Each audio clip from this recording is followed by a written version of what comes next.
Going to give everyone just one more minute, guys, before we get started.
All right, I think we're just going to go ahead and get started. It looks like most people are here now. So hi, good morning, everyone. Welcome and thank you for being here today. My name is Mallory Gibson and I am the Private Attorney Involvement Director at LASNNY. Before we get started with the presenters, just a few housekeeping things to go over. First, materials. I circulated all the materials this morning. You should have them in your inbox. I did see that we had a few mid-morning registrants. So if you are one of the people who registered this morning after I sent the materials out, I will get those to you as soon as the presentation is over.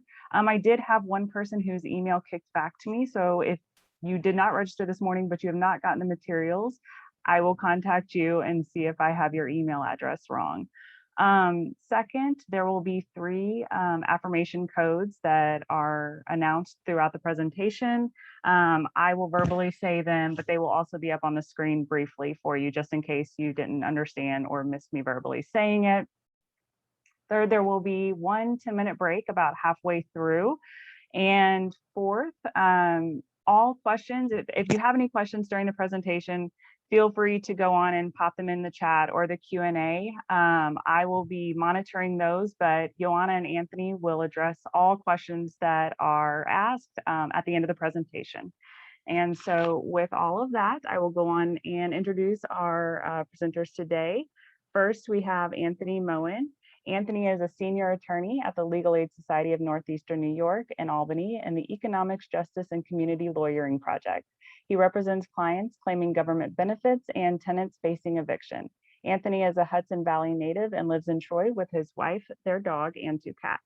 Before moving to Troy, he was an attorney in the foreclosure prevention program at Grove Brooklyn program for 5 years, representing homeowners in Brooklyn and Queens. He has also worked at the Crown Heights Community Mediation Center and served as a clinical fellow at the Mediation Clinic at NYU School of Law. He received his JD from NYU in 2010. Yoana Kostadinova is an economic justice staff attorney at the Legal Aid Society of Northeastern New York, Saratoga Springs office. In this position, she represents numerous low-income clients in administrative hearings and appeals in front of the Unemployment Insurance Appeals Board, as well as in fair hearings. Yoana joined LASNNY in 2016 as a foreclosure prevention attorney and moved to the public benefits area in 2017. Prior to joining Legal Aid, Yoana worked in insurance arbitration and banking compliance. She staffed the legal helpline at GLAD in Boston, Massachusetts, where she advised on a wide range of civil matters. She also volunteered at Sophia University's Immigration Law Clinic. Yoana holds an LLM from the University of New Hampshire School of Law and an LLB from Sophia University. And with those introductions, I am going to go on and share my screen and we will get started.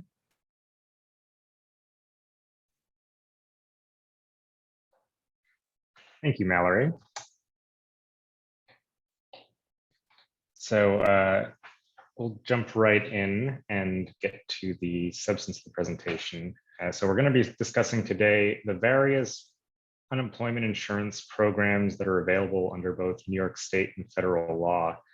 So this does get a little bit complicated because there are a number of different programs, and depending on why someone is unemployed, the reasons, and whether or not they're related to the pandemic, and when they became unemployed, it could affect which programs they are eligible for and what types of benefits they're receiving. So a brief rundown, the different programs we're going to be discussing are regular New York State unemployment insurance, which is a general benefit that provides New York State employees who are out of work a maximum of 26 weeks of benefits. That is the regular program for workers in New York State who are out of work for no fault of their own. As a result of the pandemic, the federal government created a number of additional programs, such as the Pandemic Unemployment Assistance Program, which provides benefits for those who might have not been eligible for regular New York State unemployment benefits. For example, people who are self-employed or independent contractors, and other people who are out of work for a COVID-related reason. There are a few other different types of benefits, such as pandemic unemployment compensation, which is a supplemental payment paid out to people receiving either regular New York State unemployment or pandemic unemployment assistance. These were the $600 payments that many people were receiving during the months of April through July of 2020. And recently they've been continued again, but at the amount of $300 a week, beginning in December. Well, but the legislation passed December 2020, basically for the beginning of January 2021. And recently those have been extended out to September. New York State also offered a benefit called lost wage assistance, which was a separate $300 supplement that was paid for a brief period of time beginning August 1st. And basically it was paid out until those funds ran out, which ultimately happened around the middle of September of 2020. Mallory, can we jump to the next slide now? Great.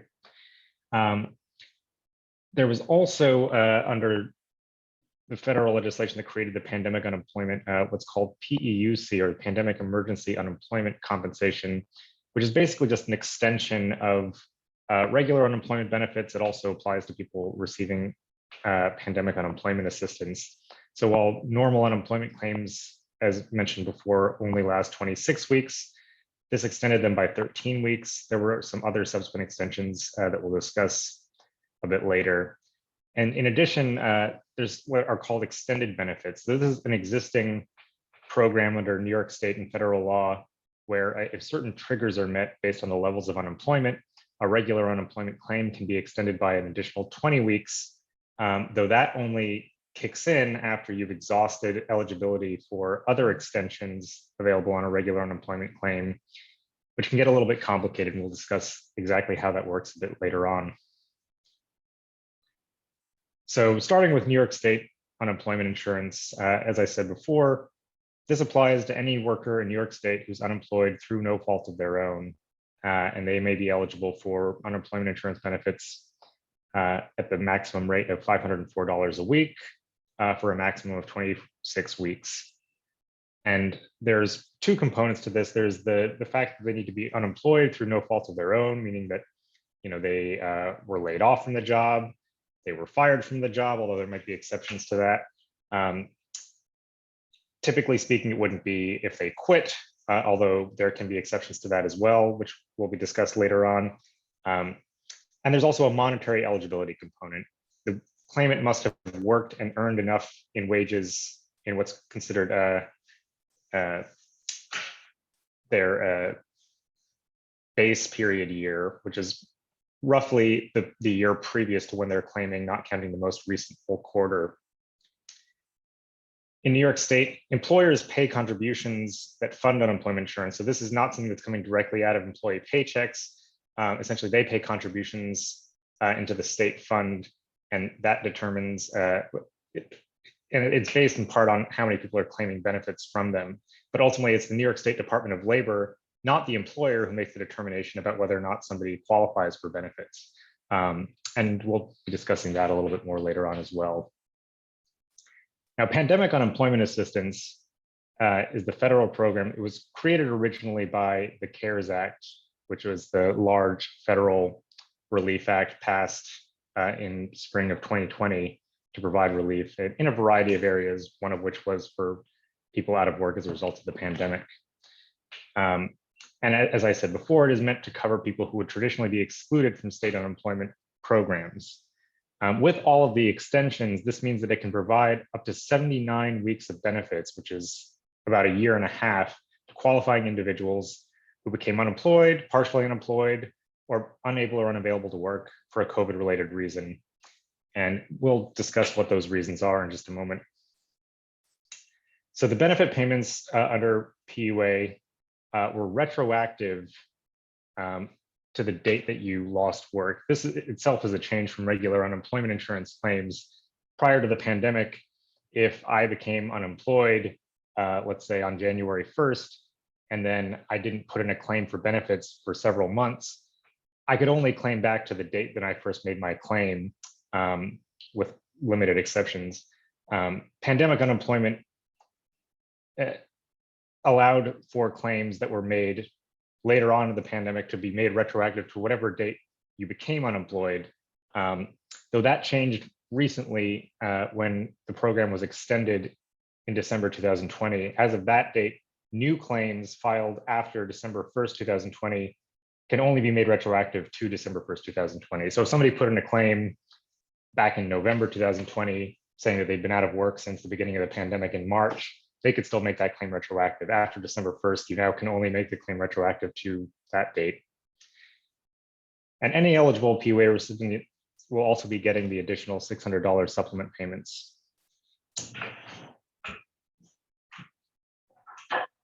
So eligibility for PUA is based on somebody being partly or wholly unemployed and unable or unavailable to work as a result of the pandemic, and somebody who's also not otherwise eligible for unemployment insurance benefits.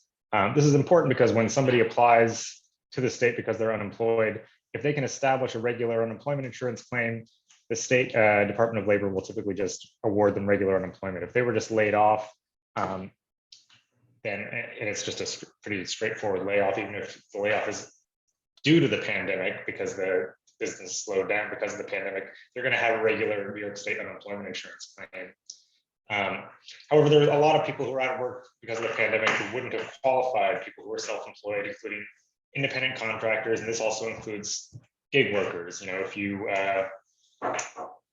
were doing DoorDash, although I think those people largely got probably more work as a result of the pandemic, but somebody who couldn't have qualified for regular unemployment insurance benefits, or just who lacked sufficient work history, all those people would now be covered by PUA if they're out of work for a pandemic-related reason.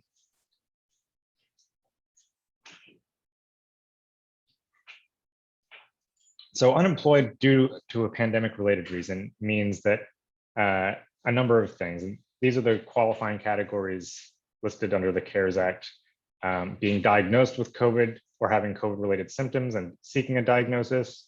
If you're living with a household member who's been diagnosed with COVID, you're providing care for a family or household member diagnosed with COVID. You're the primary caregiver for a child unable to attend school or another facility due to COVID. This was a very important one because a lot of people, when schools shut down last spring, could not then go and work in their normal capacity. If you had to stay at home to provide care because you're the primary caregiver for that child and therefore couldn't go to work, you could be receiving PUA benefits. And that includes even if you were therefore unable to seek work or find other work. If you're unable to reach your place of employment due to an imposed quarantine, or you were advised by a medical provider to self-quarantine, if you were scheduled to start a job and you couldn't reach the workplace as a direct result of COVID. So recall that because people couldn't be eligible for PUA benefits even if they lacked sufficient work history, this could mean that somebody who hasn't worked in years but had a start date for a job that then they couldn't get to because of COVID, they would be eligible for PUA benefits. And that is somebody who would not have been eligible for regular New York State unemployment insurance. If you became the major breadwinner of a household because the head of household died as a result of COVID, you had to quit a job as a direct result of COVID, your place of employment closed, you had insufficient work history and were affected by COVID, or otherwise not qualified for regular unextended unemployment insurance benefits and affected by COVID. So pandemic unemployment compensation, PUC, is different from PUA. And I've seen a lot of clients who are confused about this. When they hear PUA, they immediately think of the $600 payments. But technically speaking, that is a different benefit, and it's a different benefit program. These were the $600 supplement payments that were paid out from April to June 2020. They've continued now, but at only $300 weekly, beginning January 2021. And with the current extension, they are now going to last through September 6, 2021. So PUC refers only to that supplement payment, and that is paid to somebody who's receiving any amount of unemployment insurance, either regular New York State unemployment insurance or the pandemic unemployment assistance. So if for whatever reason you were somehow getting $1 of unemployment insurance benefits, you would also get the $600 supplement, and now the $300 supplement. So once you're deemed eligible, important thing to note there is that that does count as income for tax purposes, although it does not count as income for all public benefit purposes. So pandemic emergency unemployment compensation refers just to the extension of unemployment claims. So if you were somebody who had had an existing unemployment claim, let's say prior to March of 2020, and you had exhausted your 26 weeks of regular unemployment insurance benefits, which is half a year, at the time that this program went into effect, you would automatically get your claim extended by an additional 13 weeks. So you wouldn't be switched over to getting pandemic unemployment assistance. You'd still be getting paid out effectively on your existing unemployment claim, just for an additional 13 weeks on top of the standard 26 weeks. This has now been extended a couple more times. It was originally added up to another 11 weeks, so that was 24 weeks of additional benefits, and then that was extended again, so that it's now a total of 53 additional weeks. So a total of 79 weeks of benefits, adding to the original 26 weeks. So again, that's about a year and a half. So if you had a previously existing unemployment insurance claim, it could now be paid out for a full year and a half from when you first claimed. And that does not have to be pandemic related, right? It could have been an existing regular unemployment insurance claim, and all those extensions apply. So how exactly those applied to previously existing claims were a little bit complicated. If you had an existing benefit year, and that simply means that when you claim unemployment insurance benefits, it creates a year from the date that you first put in the claim, where after that year ends, you typically have to establish an entirely new claim for benefits after 1 year. Because of the pandemic, if you had a benefit year that expired after July 1st, 2019, you would need to put in a new claim. However, anybody with an existing benefit year that hadn't expired was advised to just continue certifying on their claim, and the extension would kick in. And there's a helpful chart from the Department of Labor coming up on a future slide, which will make some of this a little bit more clear. Claimants who are receiving PUA, though, are advised basically to just continue claiming without application of their benefit years. So this is a chart that the Department of Labor recently put out to try to clarify some of this. And you can see here, on the left, you've got the PUA track, that's the pandemic unemployment assistance. So again, if you applied and were approved for the pandemic unemployment assistance, meaning you're out of work, basically for a pandemic related reason, they said, don't worry about putting in any kind of new application, just keep certifying that claim, even if it's been 1 year since you first put in that claim, which, now that we're more than a year into the pandemic, there's certainly a number of people in that situation. Those people are advised, just keep certifying. The rules get a little bit more complicated for anybody who had a regular New York State unemployment insurance claim, again, because that was based on your work history. So if you are somebody who had a regular New York State unemployment insurance claim, you benefited from the extensions, but you had now reached your benefit year end date, and you've also returned to work, and you've actually earned 10 times your weekly benefit rate. In that case, the Department of Labor is saying that you should now be calling in to establish a new claim, and you should be getting paid out on that claim. But otherwise, anybody who had an existing unemployment insurance claim, they've exhausted benefit year, they've exhausted their extensions. Those people are still told to just continue certifying.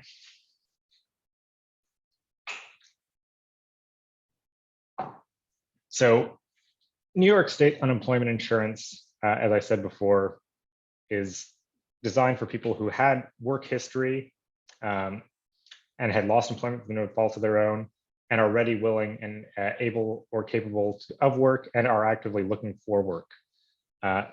So typically that means that there is a work search requirement to claim New York State unemployment, although those requirements were relaxed as a result of the pandemic.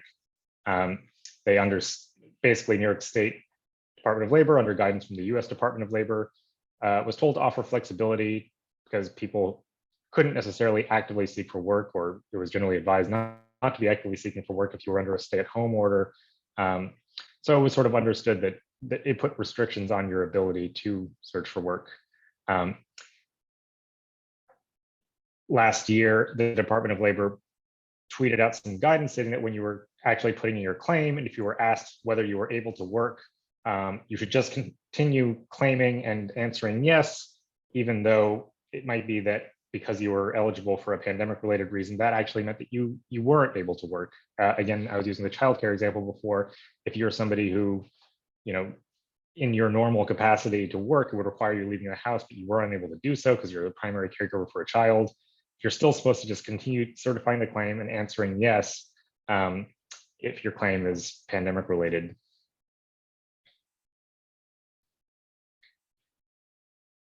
Monetary eligibility for New York State unemployment insurance is one major component. So again, for a New York State unemployment insurance claim, you have to have in your base period earned wages in at least 2 calendar quarters, and in at least one of those quarters, you have to have earned at least $2,600.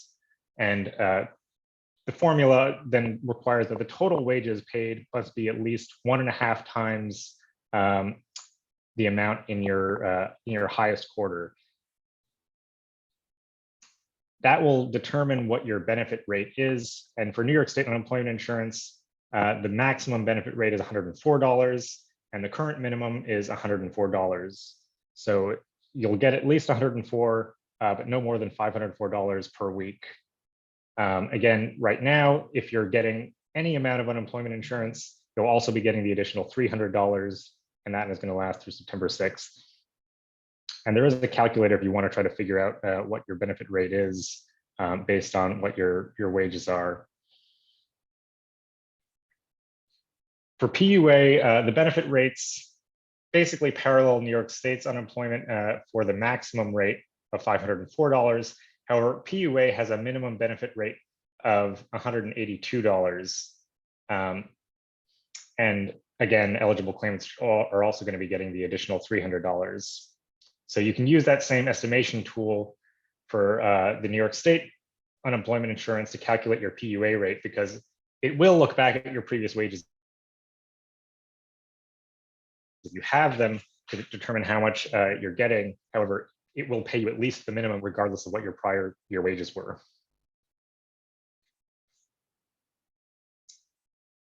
Now, applying for unemployment insurance during the pandemic has been, from what I can tell, a nightmare.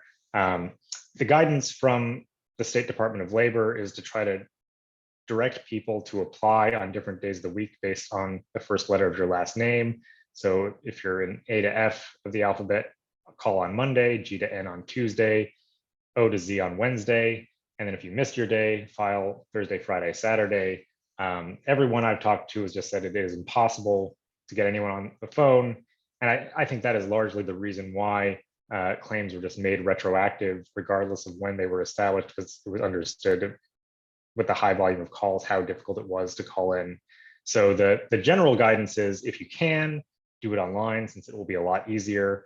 There were some initial rocky starts in terms of the application forms online, but they did merge it with the PUA application so that you should just have to send in one application, and basically the Department of Labor will review you for regular New York State unemployment insurance.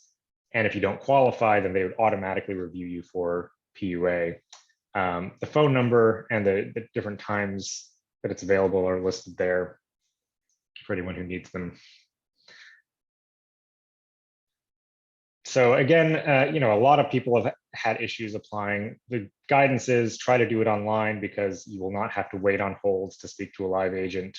A lot of people, however, have also had issues accessing their Department of Labor account. It's through the NewYork.gov website, and you have to set up an account at NewYork.gov.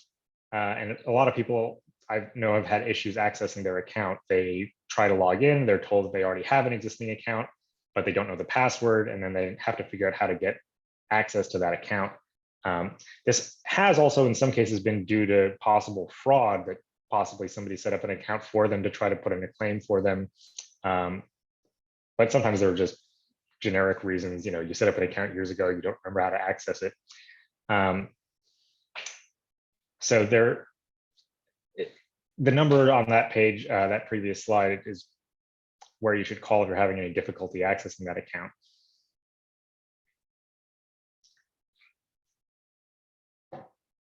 So for regular New York State claims, there is a waiting week, meaning that if you claim benefits, you are not going to get any benefits paid out until the week after you first submit your claim.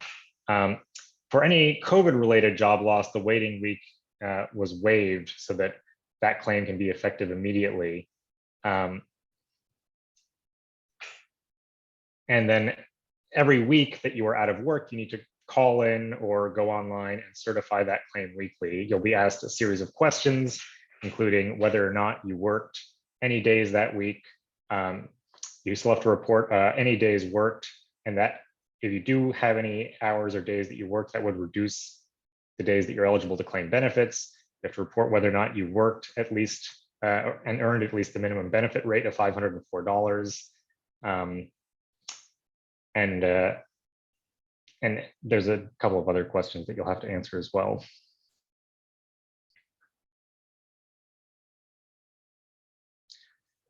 So partial unemployment, these are the rules that apply to determine how much you're going to claim if you did work. And these rules changed during the pandemic and made it a little bit more complicated. New York State had typically had some very unfavorable rules for claimants who worked in any capacity. Basically, under the former rules, it was based on days worked, and unemployment claims are based on a 4-day week.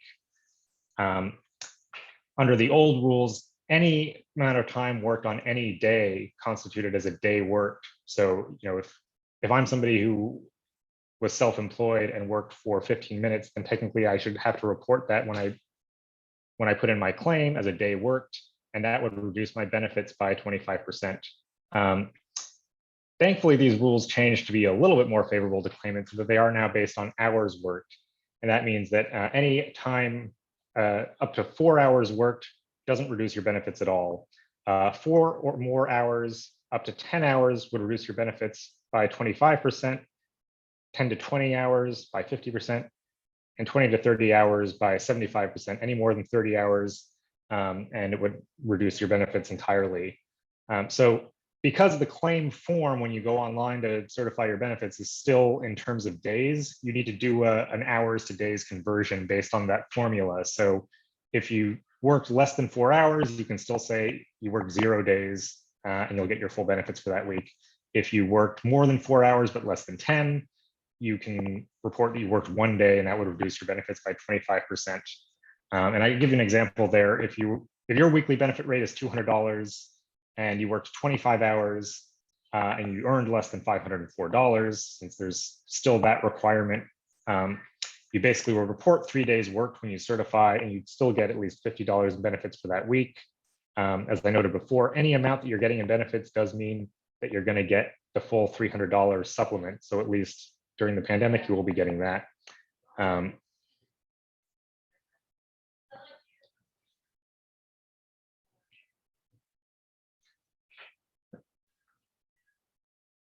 Now, overpayments are when a claimant receives unemployment benefits that they were not entitled to, and that can happen for a variety of reasons. Maybe somebody made a mistake when claiming benefits.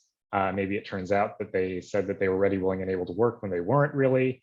And that could be because they gave false or misleading information when putting in a claim, either when they initially filed or just when they certified for the week.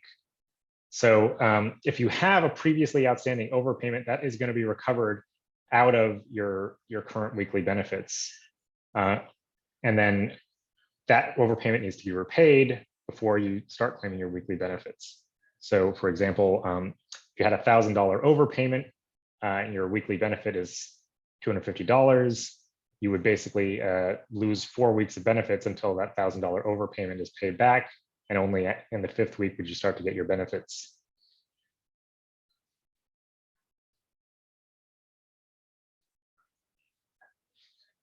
So as a result of the pandemic, many people have been overpaid, not just regular unemployment insurance benefits, but also benefits under the PUA, the PUSA, or the PEUC, or LWA programs.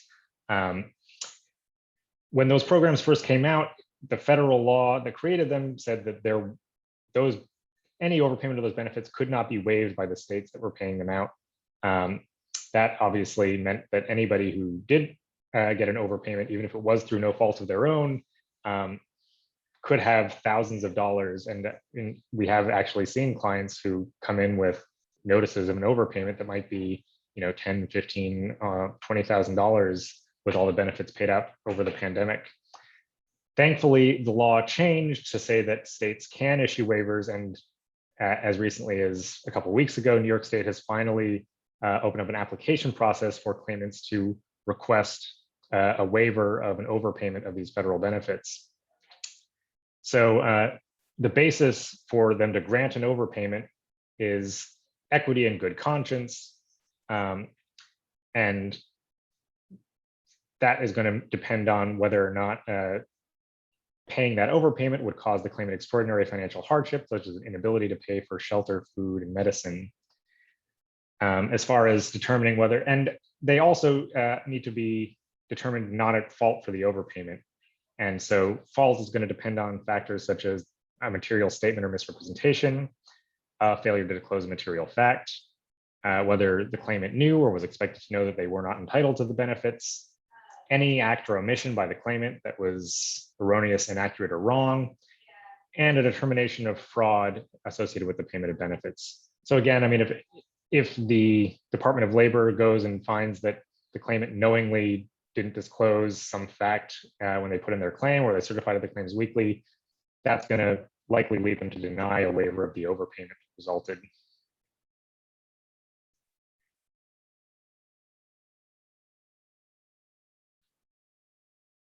Now, can we go to the next slide? I did. Is it not showing on your end? Oh, yes, sorry. So as I said, the application just was released a couple of weeks ago. We were waiting on this as advocates for quite some time, since these overpayment notices have been going out since at least late 2020. And there are people who were told in advance of the end of the year that they owed thousands of dollars in overpayment, have also gotten notifications saying that they need to enter into a repayment plan and weren't sure what to do. So thankfully, there is now an application. Emails have gone out to some claimants, but not everyone who received an overpayment. So anybody who did not receive any kind of an email about the waiver application can go and request one online. The suggested way to do so is to go into your NewYork.gov account, to send a message, use waiver for the subject line, include your social security number and a current email address in the message, and then you'll receive the waiver application through DocuSign by email.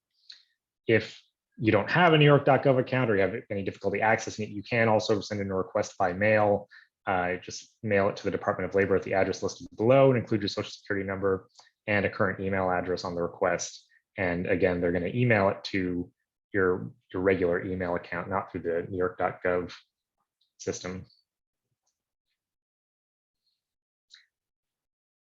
Okay, we have our first attendance code, everyone. So the code is up on the screen right now. It is KANG That is our first attendance code, so you'll want to write that down so that you can put it on your attorney affirmation form. I'm going to leave it up for just a minute. And by just a minute, I mean like 5 more seconds.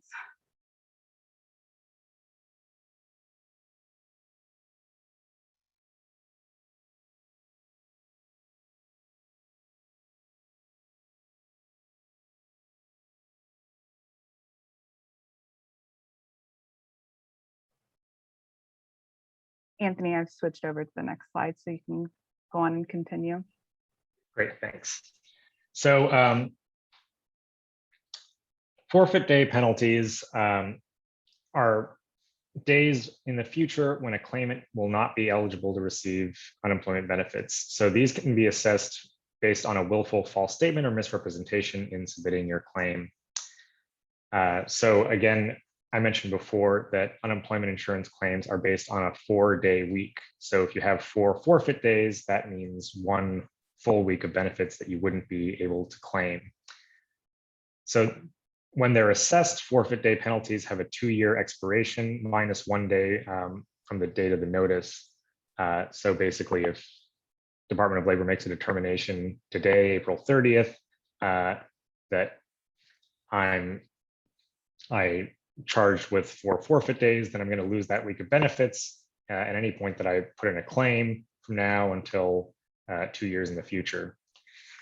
That expiration date also gets pushed forward if you challenge the determination. So anybody who gets a notice of a forfeit day penalty and requests a hearing, that expiration date is going to be extended out until the hearing decision is issued. So until those benefits, the penalties have expired, then you'll have to serve out the forfeit days before you receive any kind of unemployment insurance benefit. So again, if I have a 4-day penalty at any point in the next 2 years that I put in my claim for benefits, I'm not going to get benefits for that first week until the penalty expires or when the penalty is paid out effectively. And then once those 4 forfeit days are exhausted, then I'd be able to claim benefits. And it's worth noting that that will eliminate both your regular weekly benefit and any supplement that you would receive. I know a lot of claimants that I spoke to were frustrated that even though they had the forfeit day penalties, they weren't getting the 600 supplements, but it applies to any eligibility to claim benefits for that week or for those days.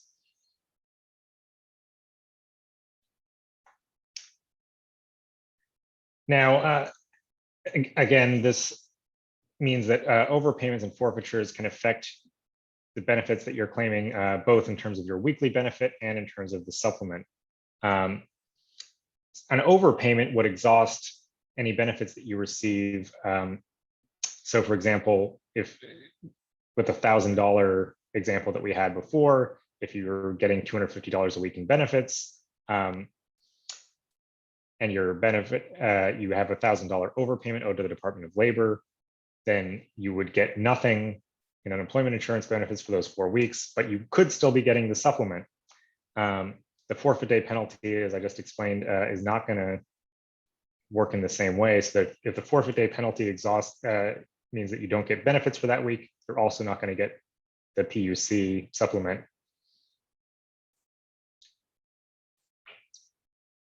Now, thankfully, the Department of Labor did ultimately end up tolling the recovery of forfeit day penalties during the pandemic, although that was not the case back in 2020. So there were a lot of people who were not able to receive benefits because of existing forfeit day penalties.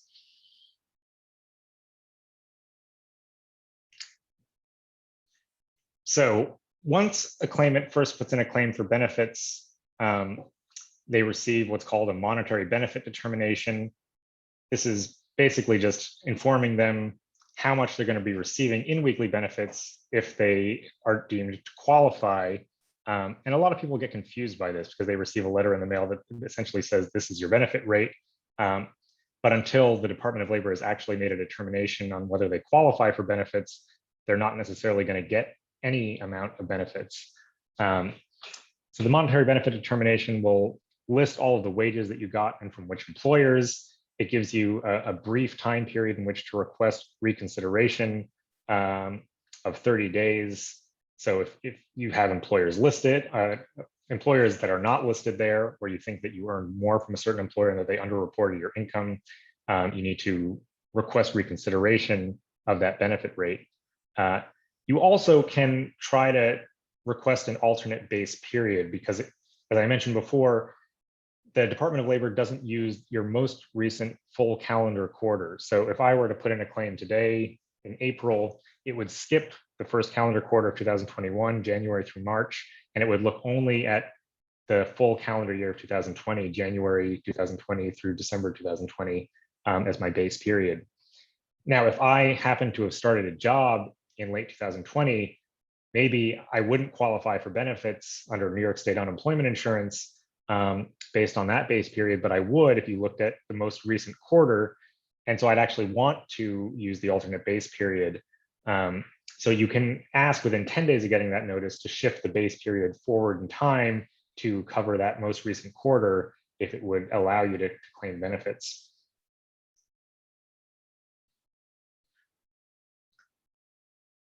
Now, after you put in the application, employers also get notice that you put in a claim, and they have an opportunity to send in a notice of protest. So if I'm putting in a claim, but my most recent employer says, no, that person shouldn't qualify because they quit, or no, we fired them, but we think that the firing was for misconduct and therefore they shouldn't be eligible to claim benefits, the employer can object. Now, the New York State Department of Labor can investigate the claim, whether or not they get any kind of protest from the employer, although a lot of times it is an employer notice of protest that triggers it. And if there is a notice of protest, that might lead to a longer investigation, since they might then ask for supplemental information from the employer. They might contact the claimant to ask for more information. They'll mail it, typically a questionnaire to ask for information, and they will usually also try to reach out by phone. Once they've completed the investigation, they'll mail out a notice of determination, which states what the Department of Labor's findings were, and if they're denying the benefits, what the basis is for the denial. If they're approved, though, the claimant should expect to receive their benefits about a week after they get the notice of determination stating that they're approved. Those benefits are paid out either by direct deposit or by a debit card, which is currently run by Key Bank. If you don't give them any bank account information, it'll automatically go to the debit card. And that can lead to a bit more of a wait, since mailing of those Key Bank cards can take a few more weeks. So even though you're getting benefits for all those weeks, it's going to wait until you actually get the card in your hand that you can actually spend them. So any clients I know who have a bank account where they can give that information, I always advise them, give them the bank account information, because you'll get those benefits much more quickly. And if the separation is due to a layoff, not a firing or any kind of a quit, that is a much simpler case, and it requires very little investigation. If the employer doesn't object to it, they might actually have money deposited to their account before they ever even get a notice. If there is a denial, then, as I said before, the notice of determination should state the reasons why the Department of Labor found that the claimant is denied benefits. And if they disagree, they have a right to request a hearing. There are instructions for requesting that hearing listed on the back of the notice, and they will have 30 days to request that hearing. That request needs to be made in writing, and that can be done either by mailing in a letter or faxing, or it can be submitted through the online Department of Labor account. If they want to mail a letter, they can write in the reasons for their disagreement. There is a claimant request form that you can download, although it doesn't need to be on the Department of Labor's form. Any sort of written letter that states why they disagree can be sent in and mailed to the Department of Labor, and that should satisfy the requirement to request a hearing. Doing it online, you have to sign into your NewYork.gov account and go to the Secure Message Center, and there you'll be presented with a form to complete. If they don't make the request within 30 days, claimants could lose the right to contest the information in the determination. You can go back and reopen some denials if there's good cause, There are a lot of clients I've spoken with who did not get a notice for one reason or another, or maybe there are circumstances that prevented you from putting in the request right away. So it is possible, but it gets a lot harder if it's not done within the 30-day deadline. So if anybody has any reason to disagree with a determination, they should absolutely send in their request for a hearing within the 30 days if possible. And it's important to note that this works both ways. The employer will also get notice of the determination. So if the employer put in a notice of protest saying this person shouldn't get benefits and the Department of Labor does approve it, the employer can request a hearing on that approval, and there can be employer requested hearings.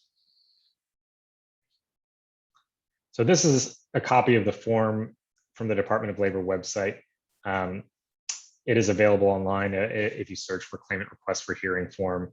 Again, I give this to clients who need to request a hearing, but it's not required. Most clients I know don't find this form. They just request their hearing through a simple letter, and that's perfectly fine as well. All right, everyone, it looks like Anthony ran perfectly on time. It is 10:50 right now. We are going to take a 10-minute break. We will see everyone back at 11 o'clock in 10 minutes.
We will get started again in just a few minutes as soon as Anthony and Yoana come back.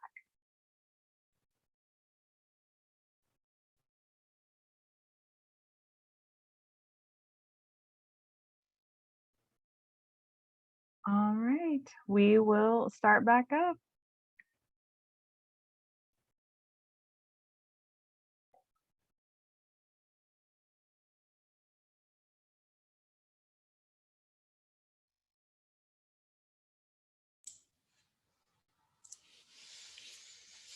Hi everyone, I will talk more about how to understand the notice of determination.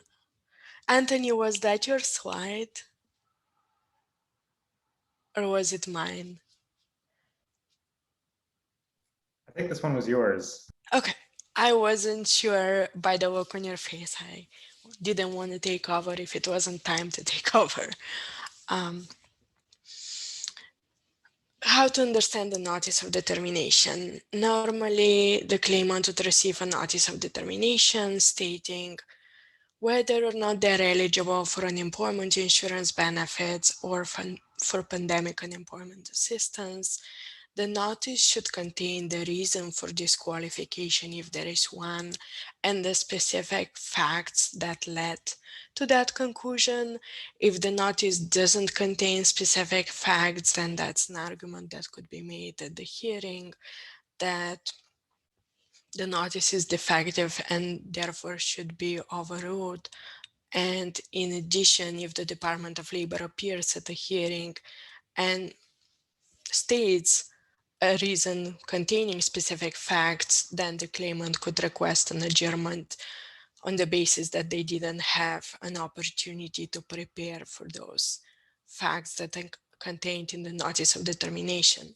Now, currently, due to the time that it takes the Department of Labor to make those determinations, it often occurs that a claimant would receive a notice of overpayment and subsequently they would receive a notice of determination. So those are two separate documents that can be separately appealed with a request for a fair hearing to the administrative law judge section of the appeal board. Next slide, please. Thank you. Some reasons for disqualification under the state unemployment benefits are voluntary separation from employment without good cause, refusal of employment, misconduct, whenever a claimant commits a criminal act on the job, the claimant's failure to comply with reporting requirements, that they're not ready, willing, or able to work or actively seeking work. And another reason why a claimant may not receive benefits, although it's not a specific disqualification reason, it's a reason why they may not have a valid original claim that specifically pertains to employees of educational institutions who had reasonable assurance of comparable employment for the upcoming school year. For voluntary separation from employment without good cause, there are statutory reasons of what constitutes good cause to quit, and then their case law reasons as well. Good cause to quit could be a compelling family reason, such as domestic violence, such as illness or disability of an immediate family member, impractical commute, whenever somebody's job location is moved and they have to travel more than 19 minutes, or whenever the move is due to a change of the spouse's place of employment, or perhaps the claimant needed to change their residence for a compelling reason and the commute is now impracticable to them. Another reason that gives good cause to quit is a substantial unilateral change of the terms and conditions of employment. What this could be, for instance, if somebody is hired for a specific position and they're subsequently demoted to another position that's not comparable, either in terms of salary or in terms of the duties and their qualifications, that would constitute a substantial unilateral change of the terms and conditions. In addition, it's possible that, for instance, somebody is being paid a base salary and a commission, and then down the road, after they're already established at that position, the employer says we will no longer pay you commission, and that substantially affect their wages. That has already also been considered a unilateral change in the terms of conditions and conditions of employment, which constitutes then good cause to quit. Case law also finds good cause when the separation is due to a verified medical reason. For instance, if somebody couldn't continue doing their job duties because of either a physical or a mental illness or disability, as long as it's verified by a doctor and perhaps they took reasonable steps to preserve their employment by asking for a reasonable accommodation, and then the employer denied that request. In those cases, the claimants have been found to have had good cause to quit. In addition, in cases of harassment where there is more than a single instance of harassment and the claimant made an appropriate complaint either to HR or a supervisor, or perhaps nobody was available to address their complaint, such as in cases where we have a small business, the claimant works directly for the owner, there's nobody to complain to. In those cases, the appeal board has found that continued harassment constitutes good cause to quit.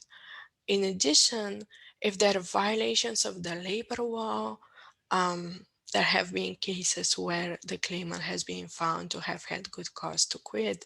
For instance, if the employer wasn't properly paying and they were defrauding them in their payroll, or they weren't paying health insurance that they were supposed to pay under the contract.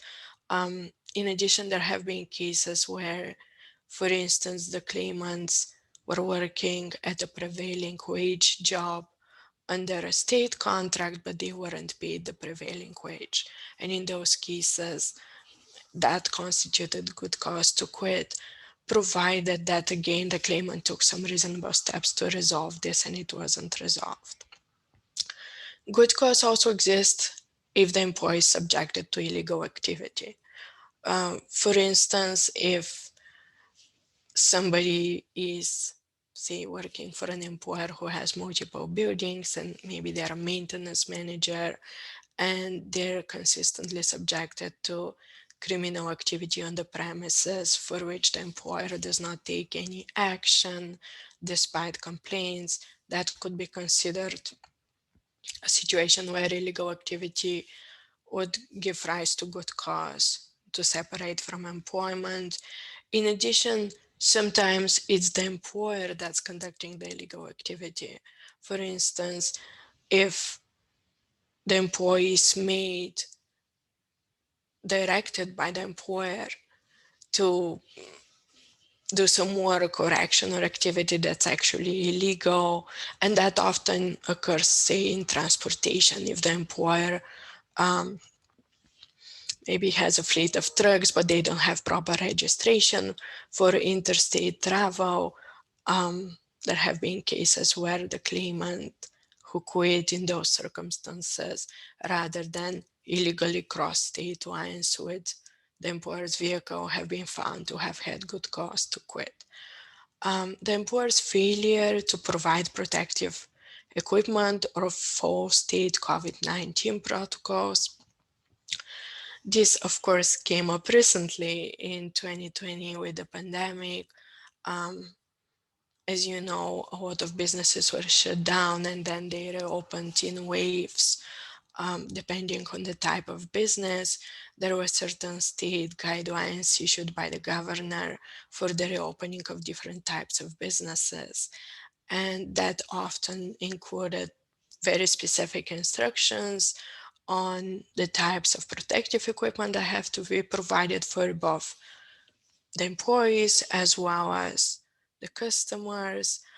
There were instructions on how many people can be on the premises or how are the premises to be cleaned, etc., etc.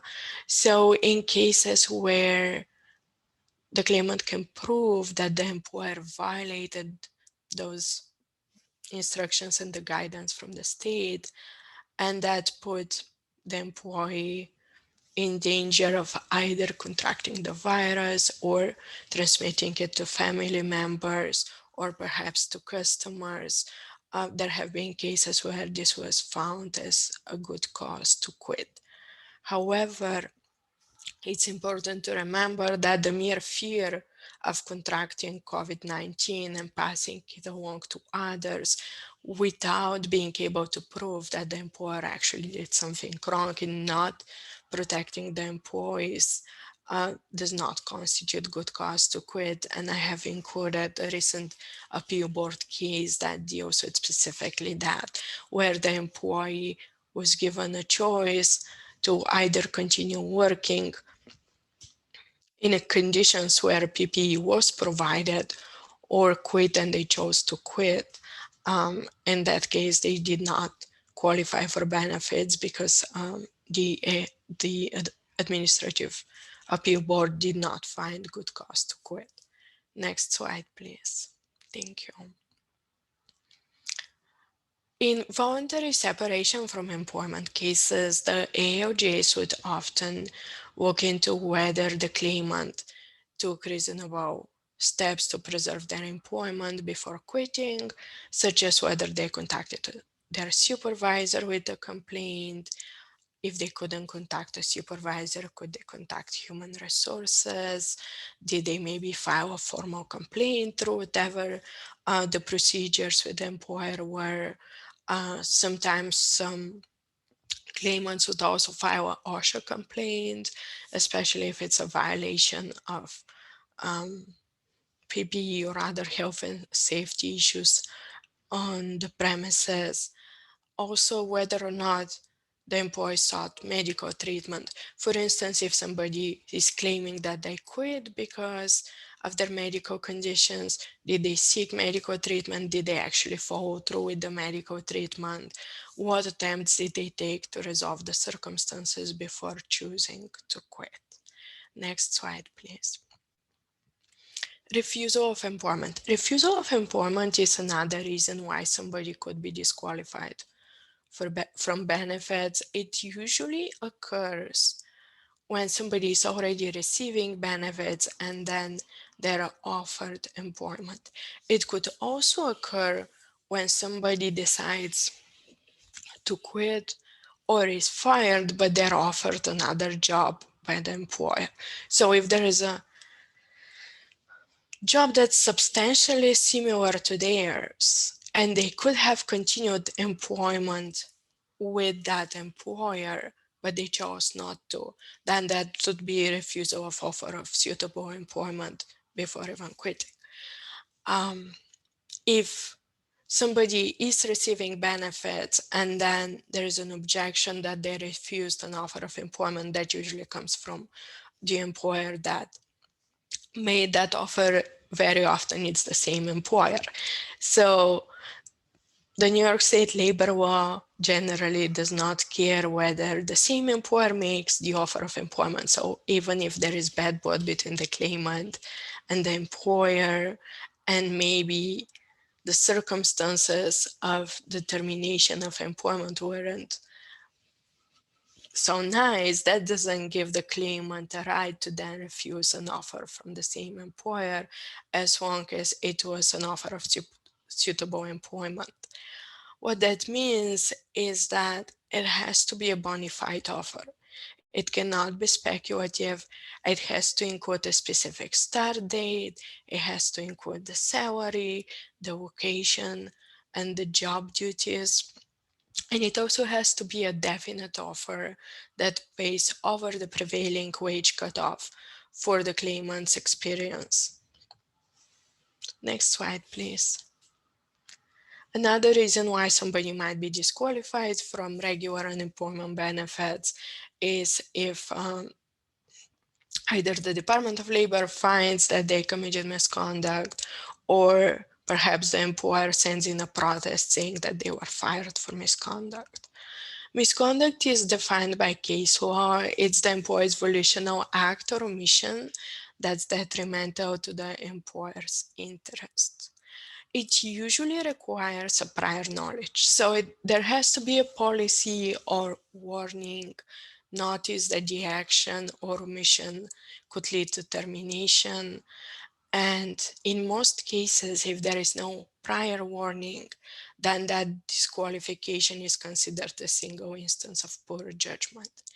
Now, with regards to prior warning, if somebody has worked for the employer an extended period of time, and perhaps they were warned for the same instance, for instance, if they were fired for leaving early on a particular day, and within the last year they had a prior warning for the exact same infraction, such as exactly leaving early, and that warning said, if you do this again, you may be terminated, that might constitute sufficient prior warning. But if the warning was for something else, such as now they were fired for leaving early, but the previous warning was for coming in late or not properly recording their hours, that's considered a different instance. So as long as the employee doesn't have a warning for the exact same infraction within the last year, usually their conduct is considered a single instance of poor judgment. Now, there are some exceptions to that, such as for gross negligence, or if the employer has a very specific policy that specifically advises the employee that certain acts are not acceptable and that they would lead to termination.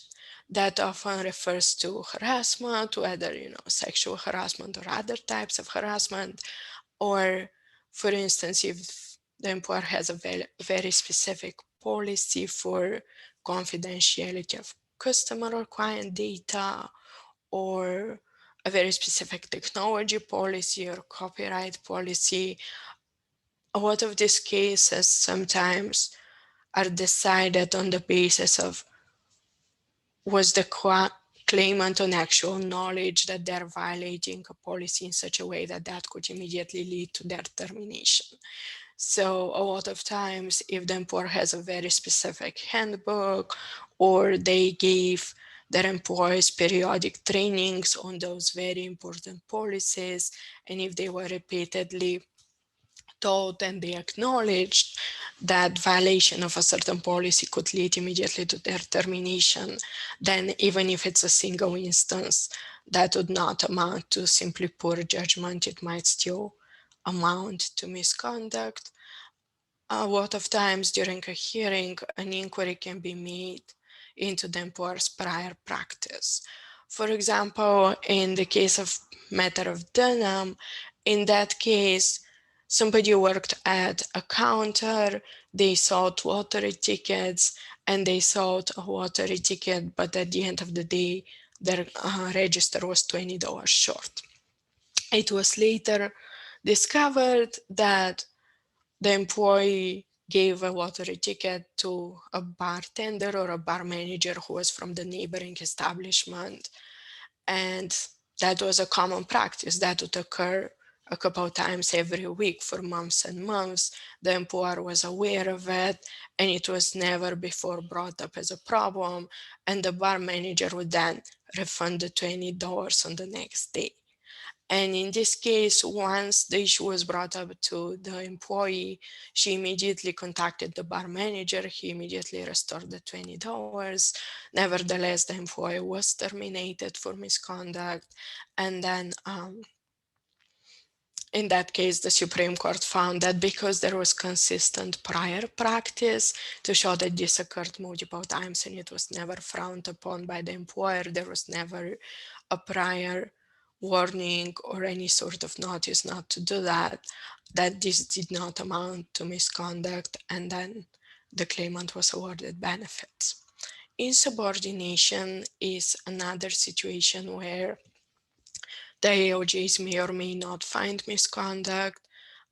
Sometimes insubordination may rise to a level of misconduct, but generally employees are not always required to be docile and servile to their employers. An inquiry can be made whether there is a provocation, whether there was a reactive action, such as provocation would be if the employee starts the argument, right? If the employee uses offensive language first without being in some kind, not as a result of some kind of trigger by the employer, versus reactive action. Reactive action would be the manager is offending me in front of others and I maybe use a bad word towards them. And in those cases, the claimant may be found to not have committed misconduct. For instance, in Appeal Board number 589071, the situation was where the claimant was a lab manager for the employer, but then the employer decided to demote them and put somebody else in that position without any prior warning or discussion of their performance or anything like that. And then the employee, of course, felt like they were betrayed. They had a long history with that employer and with the supervisors.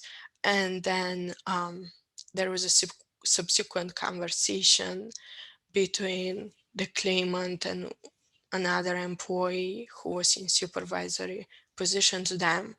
And that person, I think they invited them to lunch to discuss the situation after the fact.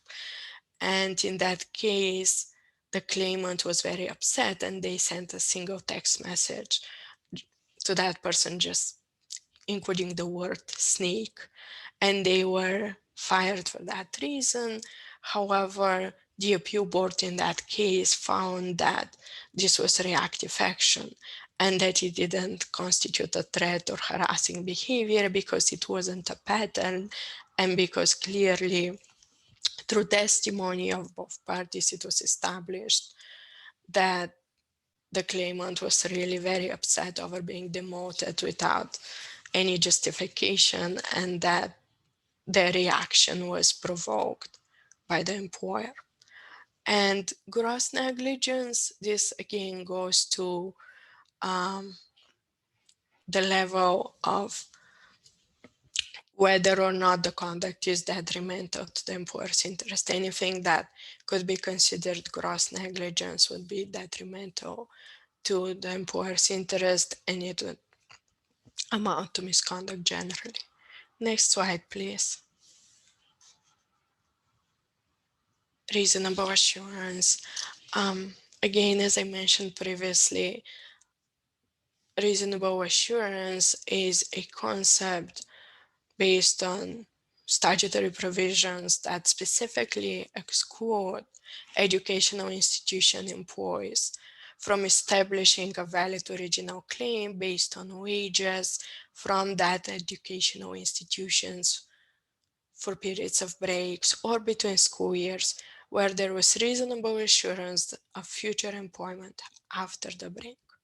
So if somebody was a paraprofessional at a school district and the school year ended, and then they had received a letter stating that they will be employed in the same capacity under the same, substantially the same economic conditions in the upcoming school year, then they would be disqualified from benefits for the period between the end of one school year and the beginning of another. And that also stands true for school breaks, such as a holiday break or April break. Now, in the context of the pandemic, this has been a significant issue because a lot of teachers and paraprofessionals were laid off when the schools closed for in-person instructions. and when they were laid off in March, they reasonably thought that the economic conditions that existed were not likely to be the same in September when the school year reopened. Nevertheless, a lot of them received reasonable assurance letters, and a lot of them received protests on their establishment of whether pandemic or regular unemployment benefits. And it's been an issue that's been highly litigated recently, and the AOJs have issued very sort of inconsistent decisions. It often is based on the evidence that's presented at the hearing and not necessarily on a view of the general economic conditions that existed during COVID.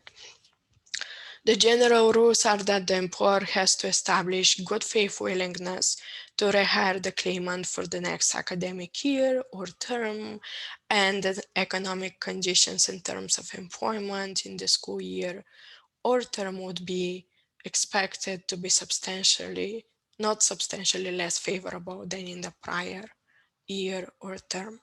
Next slide, please. The offer of employment must be a bona fide offer. It must be genuine. So to assess the reasonable assurance offer, the unemployment case law looks at the same criteria that they look at for a bona fide offer of any employment, whether it was genuine, whether it was specific, whether it was made by a person with authority to offer employment. It must be for work in the same capacity. So that if somebody, say, was employed as a substitute aide and a substitute teacher for the same school district in the previous school year, but then their offer of reasonable assurance for the upcoming year just says, we're offering you work as a substitute, and it doesn't specify, or if it only says substitute aide and not substitute teacher, then that's being considered to not be an offer for work in the same capacity. And that stands true especially in a case where usually these positions are paid differently, right? Substantially less favorable means that the economic conditions of the job will provide less than 90% of the earnings for the claimant in comparison to the previous school year. So a lot of times during a hearing, it's helpful to actually show what the claimant earned in the upcoming school year, even if it's for half a year. If you could make a comparison between what did they earn for the same months last year compared to the same months this year, or how many times were they offered a job through whatever online or telephone system the employer is using to offer employment to those substitutes. Or in some cases, there are steps that the school has to take to actually put those substitutes on their list for the upcoming year. And they would usually send a letter out saying, we've included you on the list for this year. Well, if they send that letter out in November rather than September, then you could prove that at least 10% of the earnings, actually more, have been wasted by not having that substitute on the list. There is an employment insurance program letter 0517 as well as 1020, which refer to general guidance for reasonable assurance is the first one, and then the other one is very specific to COVID.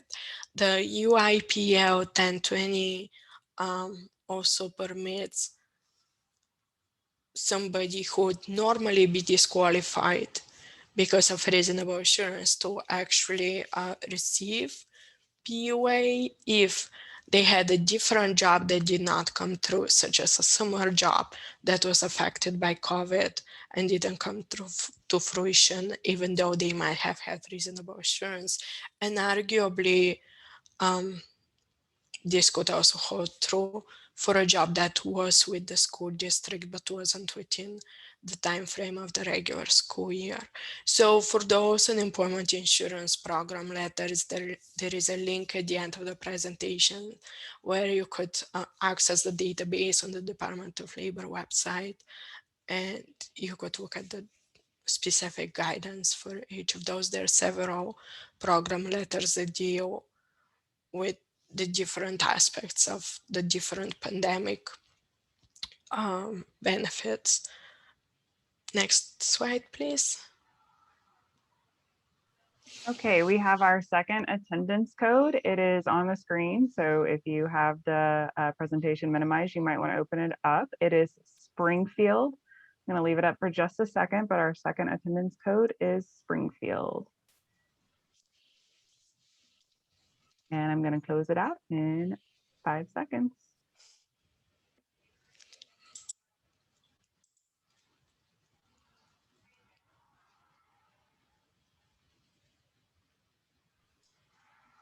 I've gone on to the next slide, Yoana. I don't know if that happened with Anthony as well. I apologize. It's okay, thank you. Willful false statement. I know that Anthony touched on that a little bit in his presentation. False statement that's made in order to obtain benefits carries a forfeiture, a future days penalty, and liability for overpaid benefits. It usually occurs in the context of the claimant making a false statement regarding the nature of the separation from employment, or maybe they made a false statement regarding lack of total unemployment. Now, if the claimant has received a determination and it states that there was willful misrepresentation, they do have a right to a hearing. Based on that, it's actually always in the notice of determination. So even if somebody has a positive determination, but well, I guess that couldn't really occur. But regardless, they have a right to contest that, right? So if somebody receives a notice of disqualification saying that they also made a willful false misrepresentation, then they have a right to a hearing and they have a right to be heard on both issues so that they can provide separate evidence for the issue of willful misrepresentation. Now, a lot of times during the course of testimony that's given at a hearing, it becomes clear whether or not the claimant made a false misrepresentation or not, right? Especially if the employer says that they were fired for misconduct, but then it turns out that they weren't, or that they had good cause to quit, then the false misrepresentation could be overruled that way. Now, when the unemployment law talks about willful, that's not the same as criminal intent. So it's very broadly interpreted. Anybody who has an element of knowledge that something could be false or wrongful, that immediately is imputed and it becomes willful. You don't have to prove that there was necessarily criminal intent. Next slide, please. The possible defenses to a willful I'm sorry, let me mute my phone right here. Possible defenses to a willful false statement. A mistake of law, such as where in order to answer correctly, the claimant was required to make some legal determination of the factual conclusion whether or not they were eligible for benefits. Such as in the present situation, if we're talking about COVID and the pandemic assistance, I think it's more relevant than ever that, for instance, in reasonable assurance cases, the claimants might have reasonably believed that the economic conditions were different this year and that they would continue to be different, especially when the schools closed down in person completely and some substitutes, at least in some school districts, were not given any remote work. So for them to assess whether the economic conditions would be considered the same or different by a judge on the basis of the statutory law would have required them to have some additional and not a layperson knowledge to make a legal determination whether such factual conclusion could be inferred. And in those cases, it could be a possible defense that it was a mistake of law. I thought that I had the right to claim those benefits because at least one of the elements of the reasonable assurance wouldn't likely come true. But then obviously they were disqualified and this could come to a hearing and be contested. Another possible defense is if it was an error, but then the claimant immediately discovered the error and notified the Department of Labor. This happens to people occasionally, right? We have clients occasionally who say, oh, I was on the phone, I was filing a claim, I accidentally clicked the wrong button, right? So then we advise them immediately contact the Department of Labor, tell them about your error so that you're not actually receiving benefits based on that error. And then if that error is corrected prior to receipt of the first benefit, then that's a defense to the willful false statement. And then inadvertence, it also goes to pretty much the same situation. If somebody chooses the wrong option inadvertently, maybe, they're driving and the phone is shaking in their hand and they inadvertently choose that rather than saying, oh, I didn't quit or I was laid off even though I quit. Right? There's always a possibility of fraud charges. So I always advise clients to be aware of that because there is a fraud investigation unit at the Department of Labor and claims can be referred to that unit.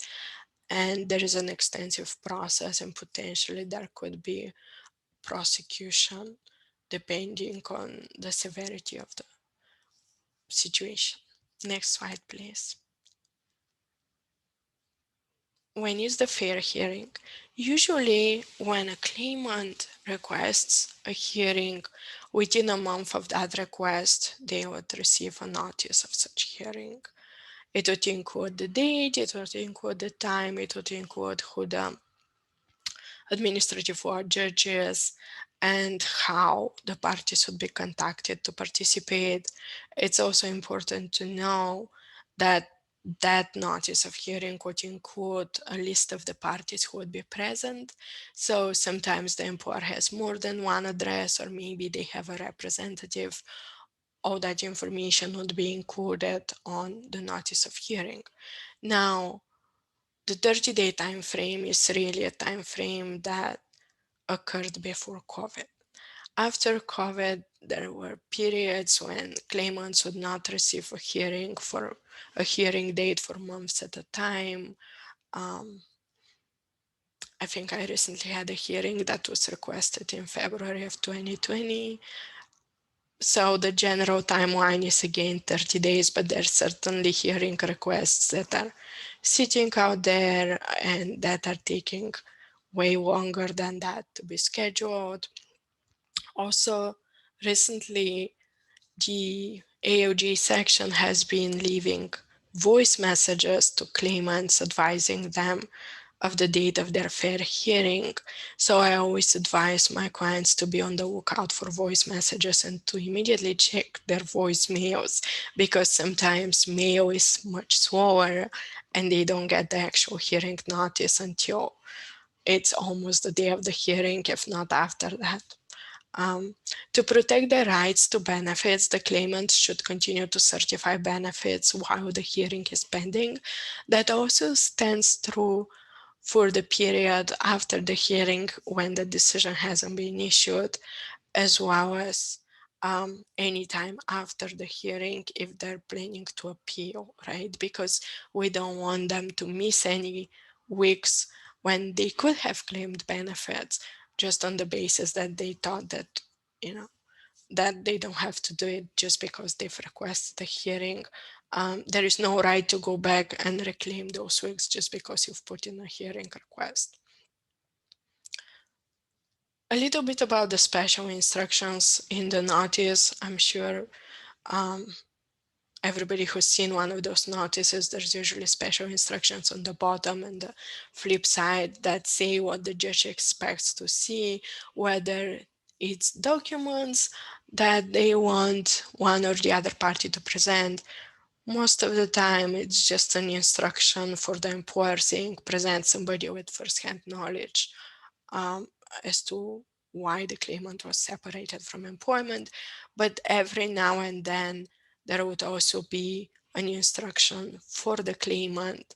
So it's always important to keep an eye and see what those instructions are so that then there couldn't be a negative inference made by the claimant failing to provide whatever the judge expected them to provide.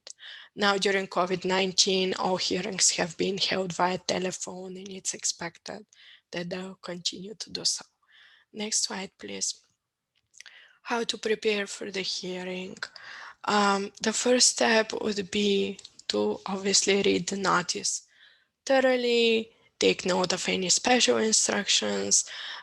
There's usually a packet that comes either with the notice as a separate mailing or a couple of days after the notice, which is the packet of documents that's held at the Department of Labor, and it's what the Department of Labor sent to the judge for that claim.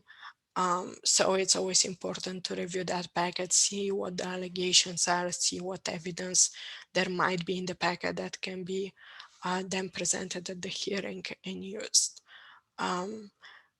Technically, if you or the claimant have additional questions, you can call the administrative law judge section, especially if, say, there is a scheduling conflict and you're going to request to reschedule. That would be one reason why. The claimant and their advocate have the right to review the file for the hearing. So if the file hasn't been sent to the claimant, then you as the advocate could contact the local office that's listed on the letterhead of that notice and ask them for a copy of the hearing packet, which is usually emailed to the advocate or it's mailed to the claimant. Before COVID, we used to be able to go down to Menance or Troy before when they were in Troy, or whatever the local office is handling the case, and we would review the packet. But now with COVID, this come electronically. And if you have somebody who you're just advising but cannot represent, you could also refer them to the advocate's office at the Department of Labor. They could give them some guidance how to proceed with the hearing. The AOJs are also trained to assist the parties.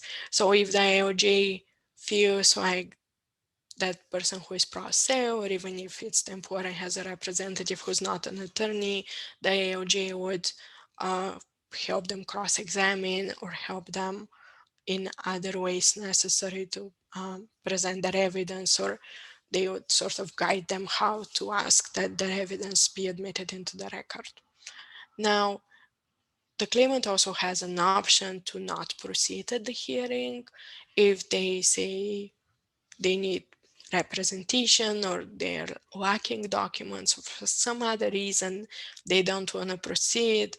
The judge would usually issue a default decision with an opportunity to reopen the case.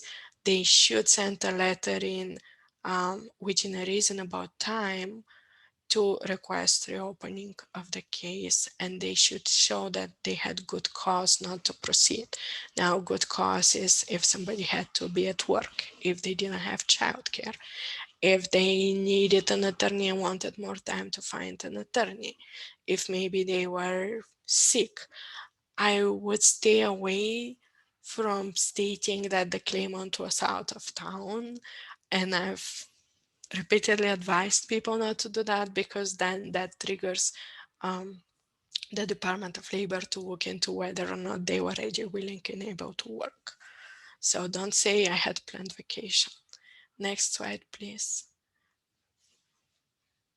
For the hearing, any evidence that you or the claimant wants considered by the judge should be presented at that hearing. Now, with the phone hearings, it's important to know that any evidence has to be submitted to the judge and either party 3 days in advance.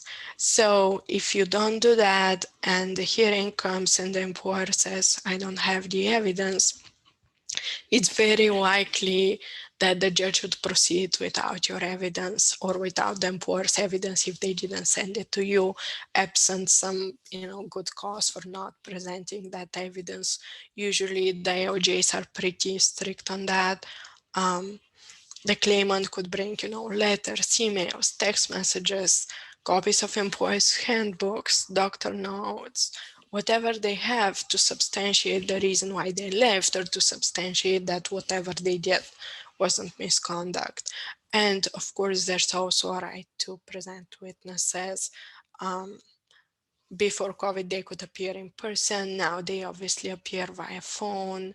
If there is a witness who's not available to you, you could also ask the judge to issue a subpoena. Now, in normal times, you as an attorney could also issue a subpoena to subpoena a witness to be available to testify at the hearing.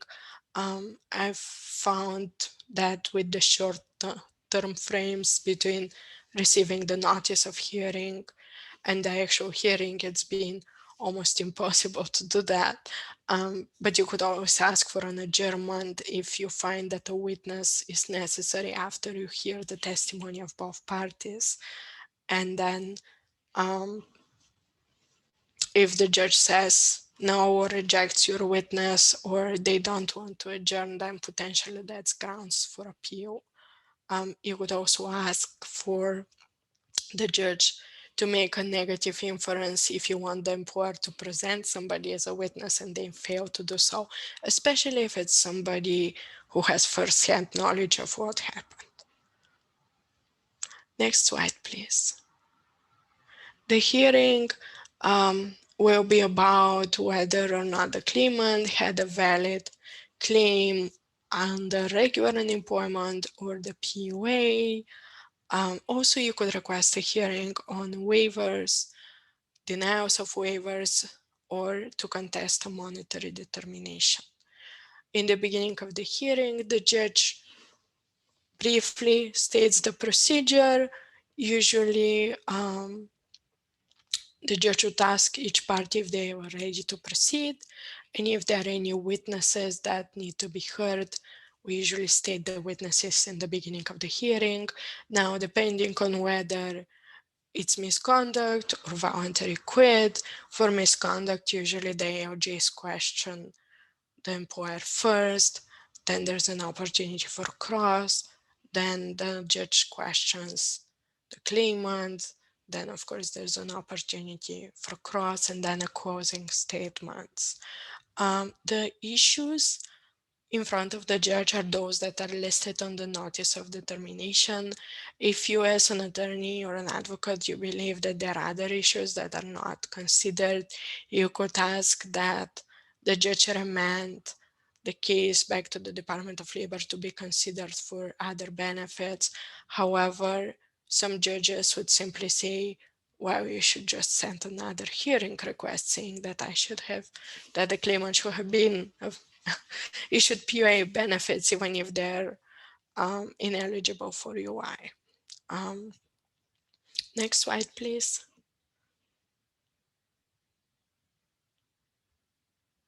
Evidence rules. So the technical rules of evidence don't apply generally. The appeal board rules are the ones that apply. However, you still have to lay foundation for your evidence. You also have to remember that any evidence needs to be admitted into the record. So even if you've received, or the claimant has received, rather, a 100-page packet for that hearing, that doesn't matter, that doesn't mean that any of these pages will be considered by the judge unless they're actually admitted as an exhibit on the record. And you have an opportunity to raise objections to admissibility of any of the documents of the other side. Next slide, please. I think we already touched on the subpoena. It's the same as a subpoena for testimony. You could either ask the judge to issue one, or you as an advocate or an attorney, well, rather as an attorney, you could issue a subpoena. Next slide, please. After the hearing, the judge issues a decision within 5 business days, usually. With the delays in mailing, it's been a little while before we get those decisions. If the decision is favorable, the claimant usually receives retroactive benefits in a couple of weeks. If it's not favorable, either party has a right to appeal an unfavorable decision within 20 days from the mailing date that's listed on that decision. Next slide, please. I will very quickly touch base about appeals. So again, the time frame we already stated. The appeal is limited to whatever was presented on the record during the hearing. Very rarely the appeal board holds another hearing. So the process is one party requests an appeal. The appeal board sends out a notice to everybody that there's been an appeal. Within 7 days of that, you have a right to request transcripts of the hearings or copies of the exhibits. And then after that, time frame starts from once those requests are fulfilled to present statements of appeal. And then once all statements are received, it usually takes 2 to 3 months to get a decision from the appeal board. Next slide, please. Thank you.